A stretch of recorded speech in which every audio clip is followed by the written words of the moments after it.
Welcome everybody, my name is Mr. Llama and today I am bringing you Winning with Ease. And once again, what? There's no Mr. Llama up here. No, I was actually casting a tournament. This was between CaliberLighT of Team Light, of course, and Baconaze of Team EXG, and I was watching Caliber go for this Ling Infestor Ultra play, which somebody had requested. He said, how do you do Ling Infestor Ultra without just dying to that roach push at X timing, whatever it is, that just comes over and kills you before the ultras get out, really? You can't get any good surrounds, anything like that.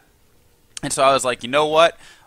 I'll make a video for that. And then I was watching this tournament and I was like, Caliber does it so beautifully. We're going to use him as an example. So we're just going to go ahead and follow him for this Winning with Ease. Couple quick things. Number one, I'm considering starting like a StarCraft camp. It'll be like a little online camp thing. And so what you can do is it's just kind of more like it'll be probably like 2 hours a day for 5 days. You can either do like the week, or you could go for just individual days if you weren't able to make it for the whole week, whatever it is. And so I was thinking, I don't know. I was wondering if people would be interested in that. If there'd be, what would be a fair price for that? I was thinking like $50 for the whole week, so it'd be like 10 hours, you know, like $5 an hour, something like that. Or you could just do individually per day, something like that. I don't know. I'm still up to it. Hey, Shark. I'm still up for ideas on that. What you think would be an appropriate amount of time, players, things like that. If you're interested, though, please send me a message. You can send it here. You can send me an email at MrLlamaSC@gmail.com. You can tweet me, whatever it is. So just, you know, if you're interested, if you have any inkling of thinking that'd be a cool idea, please just let me know, because it's something that I'm definitely trying to consider doing since I want to get into coaching a little bit more. I've been doing some private lessons and such, but I'd like to possibly do some group coaching. I think that'd be a cool thing. So it looks like both players going to hatch first. CaliberLighT going to be taking, Baconaze taking a gas first, and CaliberLighT just going to be opening up with this pool right here. And while this still all sets up, we can do our new subscriber shout out. I thought I did in the last video, but then I had to remake it, and I'm not sure I did. So either people are getting a double shout, or they're just getting their single one. But Alex is my name, Simp Vlog, Jimmy Rockhard, Mitch 64961, The Edward Art, Albin S, Denver Hughes, Raiden X, Lazarus Kane, Wanted Justin 333, Zekalicious, Arclight Tank, and Swamp Cecil. So thank you guys very much for subscribing to my channel. Hopefully it has been beneficial to you, or you have at least enjoyed the cast that you have been able to see. So now he's going to go ahead and grab a gas right here, and right by doing this, he's going to be able to get 2 queens out pretty much right off the bat when his pool finishes right there. As you can see, Baconaze had the ability to get 2 queens, but then he had to delay for his speed a little bit. So he grabbed the 2 queens and then his speed a little bit later. But now if you look in the supply count, where Caliber's simply just going to be up 2 supply, simply because he did not grab that gas immediately, right? So he's just going to have an extra 2 drones right there, simply because he was keeping on minerals. Thus he had more minerals to just make his queens, to make all these drones, whatever it is. But now of course his speed's going to be a little later, so about 35 seconds later. And those are just kind of the trade-offs that you make in this matchup. Do I want to get an earlier speed and then maybe have a tiny bit of time where I have fast speed and I can abuse it, pick off 2 drones or something to even it up, or do I want to wait and get that speed later and then try and pump out drones a little bit faster? So here we're going to see that Caliber's going to head over with a scout. He'll be able to get in, check out the Baneling nest going down, see the spine crawler. He can check the drone counts right there that he saw. Says, you know what, everything's looking pretty snazzy. I'm going to throw down a Baneling nest of my own though, which is a very smart move, simply because you don't want to just have lings when you're dealing with those Banelings. You can, and you can have this spine crawler and then just your queens blocking your ramp and such. I mean, I've definitely seen that done before, but it's a lot easier if you just get a Baneling nest, as well if you're trying to take a 3rd base, because if he tries to go for some mass speedling aggression, Banelings are what can really save you in that. Otherwise, if he has like 30 lings and you have 20 lings, there's no way that your 20 lings can engage his 30 lings. He's going to be able to pick them off and deny your 3rd right there, and then you're going to be forced to pump out more lings, as opposed to if you just had a Baneling nest, you could have 20 lings, and then you could have 18 lings and 2 Banelings versus 30 lings, and all of a sudden it becomes this more of a micro war. You can have a better chance of just holding it. So CaliberLighT as well going to head over here, try and get a scout, and a nice little wall right there. If you just do a hold position on these lings on the ramp, you have to line them up, of course, like that. Nothing can get by, and so he's not going to be able to get into the main base and scout that, you know what, there is a lair going down. So I mean, that's, you know, just little things that you can do right there, just to be annoying, just to kind of keep in your opponent's mind and make it difficult for him. So like I said, Caliber's going to be going for a Ling Infestor Ultra play right here, and here we do see that he's taken his third base, and with that third base, he also morphed a Baneling right there, simply because, as I said before, for some reason there were going to be a lot of Lings. You know what? It's good to have some Banelings to deal with that. In the same time, he's going to have a Baneling over here, and the reason for this is because I'm not sure why he has a Baneling right here. I could understand why he had a Ling right here, possibly to just hit a bunch of Lings, like when they run over here to get this third base. That might be it. But one Baneling is not going to be enough to take out a drone, I don't believe. Shouldn't be. So, yeah, no, they have 40 health. I was just double checking to make sure. So he's going to try and do some fancy little shenanigans, but, you know, not going to work. Baconades is too smart for that. He sees exactly what's going on. But in the meantime, all the while, he's getting great scouting information over there, and he's able to establish his third base, which is going up way faster than his opponent's third base. In the meantime, he also has a bunch of Lings right here because he did see that Baconades had a decent amount of Lings. When he ran in here, he saw those Lings run to the third base, and so he was able to make some Lings of his own. Had he not done this, he'd be in trouble right now, simply because he would probably have droned a little bit, maybe teched, maybe gotten some upgrades, whatever it is, and all of a sudden, Baconades would run over there with all those mass amounts of Lings that we see, and it's not really a mass amount, but he has, you know, he has a decent amount of Lings. He would have been able to run over there with 20 Lings, whatever it is, and would have been in trouble. So now Caliber's going to head over here, trying to get a deny on this third. Looks like he's going to be forced to back off by Baconades. Once again, the Baneling is the huge key in this, right? If Baconades did not have this Baneling, all of a sudden CaliberLighT could easily just walk into that and do whatever. And unfortunately, he can't though, because there's Banelings there. And so now the third base is, well, that was an interesting move. Now the third base is going to go up, and here we can see roaches as well have been made, and this right here is a little scary for Caliber, because you know what? That's a decent amount of roaches. But you have to remember that CaliberLighT has all of these Lings over here, and Baconades knows about those Lings as well, and that's definitely a huge key.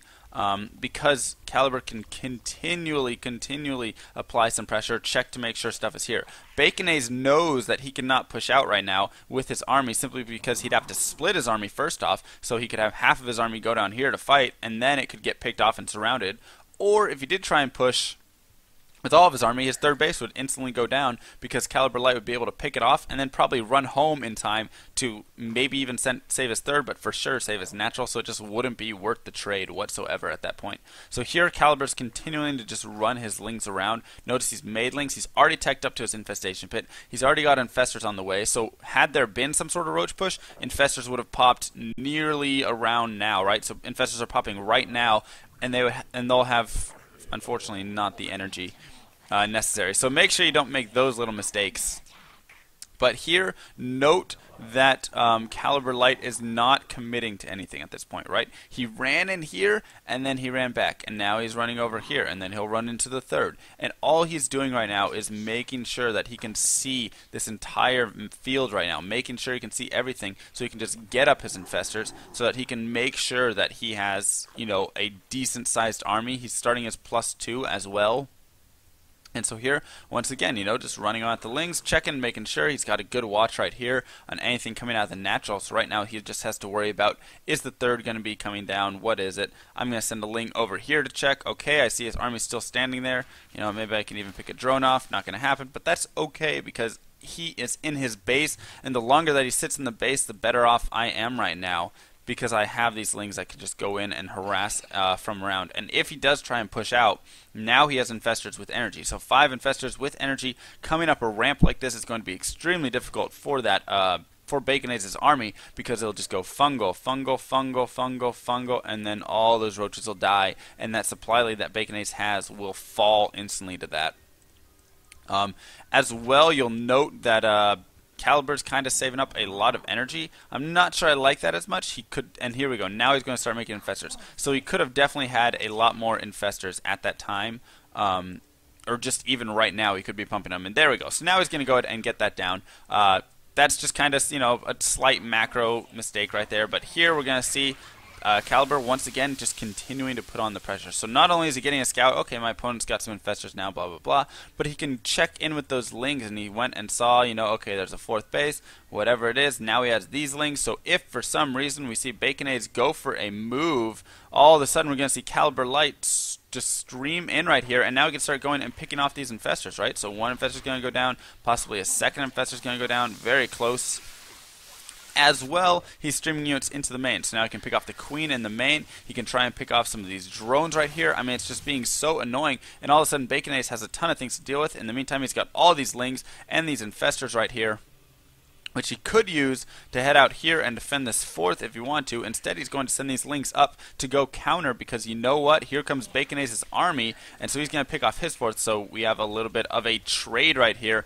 And I would like to see Caliber leave a few more lings right there to deal with that fourth. However, he's still going to be able to do a decent amount of damage, picking off drones as well. Going to be picking off some roaches right there. And see, unfortunately, he doesn't get that fourth because he didn't leave enough lings. But he's still able to clean up a ton of stuff, and he will lose his fourth, sadly. And I feel like this right here was even still a tiny bit of a mistake for Caliber. But at the same time, you look at the worker count, he was able to kill off 16 workers with all of that harass right there. So that puts him in a decent position. And now we see that Baconades' army is out of position. And notice the morphing overseer before the roaches were even moving, right? So before they even burrowed, he just saw that they had tunneling claws. He figured they would be doing that. They would be moving around, and he says, you know what, I'm fine with that. So the Infestor's still right here building up energy. He definitely could have used this for his fourth base had he needed to.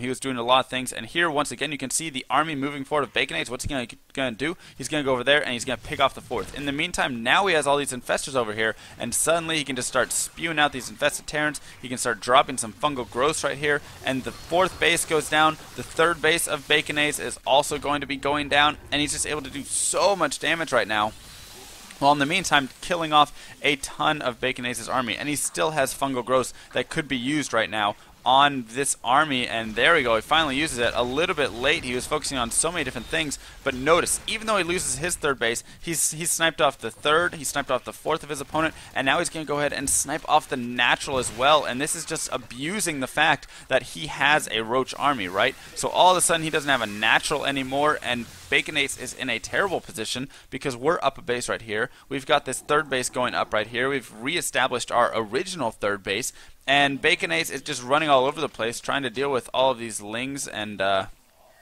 little bro there, trying to deal with all these lings that are just running all over the map. If he tries to engage, he just lost a lot of his army to the infestors, and now all of a sudden we have Ultralisk out. We have our 3-3 upgrades on the way, so we're going to have 5-3 Ultras that we have to deal with, and for a little bit of time it's going to be against the against 2-2. As you can see, that there's about a 90-second delay between that. So for a minute and a half, he's going to have a huge upgrade advantage, especially with those Ultralisk. And this is right here. It's just going to put Baconades in a terrible position, as he does really not have too much to do. He's going to try and hold right here. A lot of infested Terrans being thrown down. The Ultralisk just cleaving away.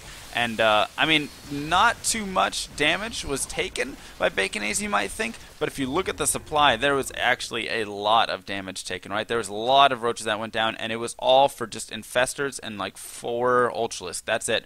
So in those terms right there, there was definitely a win for CaliberLighT. And now Caliber has the Ultralisk as well, which he can use to go out there and cleave away at these roaches. And they do have the +3 upgrade now for their attack. So even with all of the micro that we're going to see from Baconades, these Ultras are still going to be doing a lot of damage, still able to clean up a decent amount of roaches right there.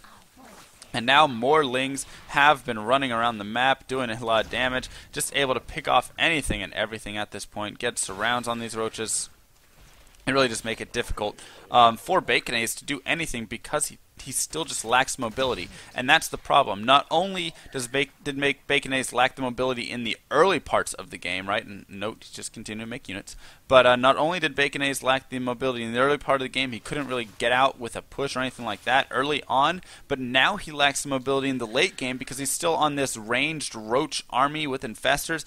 and it just can't do too much versus the giant mobile army of Caliber here, which can just run all over the place. So nice fungos there by Baconace, but what is going on again? Well, here we see once again CaliberLighT going to come in here and try and snipe this natural. He's going to be killing off all the drones right over there. So even when there's just a little bit of a harass right there over on the third base, he can sneak some lings in simply because there's just not enough for Baconace to deal with it. So now he loses his natural. Now he's got banelings morphing right here, which he can use to go kill off drones. I mean, it takes a little bit of micro and a little bit of multitasking for sure. That is definitely true. But at the same time, drones just going to get melted as these banelings just go to town right here. But yeah, so at the same time, it's just abuse the mobility because your opponent really has nothing that he can do, and now he's forced into a terrible position where he's going to try and go sort of all in here with everything that he's got left because, hey, he's down to 18 drones at this point, so he's got a pretty even army right here. Actually, his army's a little bit more ahead, but at the same time, you've got Infestors right here, and you can just drop the Infested Terrans all over the place to kind of even that up. Throw in Fungal Growths if you want, and now some Banelings going to come in to help clean up this mess. And so just like that, CaliberLighT is very easily just going to be able to clean up that army and basically win with this Ling Infestor Ultra army that we were talking about. So careful not to lose your Infestors like that. There's still, still places that Caliber could have cleaned up his play, but once again, armies out in the middle of the map, he can send Lings over to this third base, try and pick off a queen, try and pick off whatever it is, and now he can just come in, of course, with his entire army, and there's not much that Baconace really can do. He's got no natural, he's got this one base, it hasn't been mining at all, and so Baconace is going to be forced to GG out right there. But that right there is a pretty good example of how you play Ling Infestor Ultra, how you delay, how you force him to wait back and defend his third base, because if he even attempts to push out, you're going to snipe his third, and then he's going to decide, do I go all in at this point? Do I just continue with my attack? Do I pull back? What do I do? And then you can run back with your Lings back home. You have your Infestors out. You can drop Fungal Growths all over his army. You can get some Spine Crawlers. You could even mass up more Spine Crawlers back home and just make it really difficult for him to deal with anything and just kind of have to GG out of the game, even as it moves into the late game when he has no mobility whatsoever with that Roach army. So, my name is MrLlama. I hope you guys learned something from this replay, and I'll see you guys next time.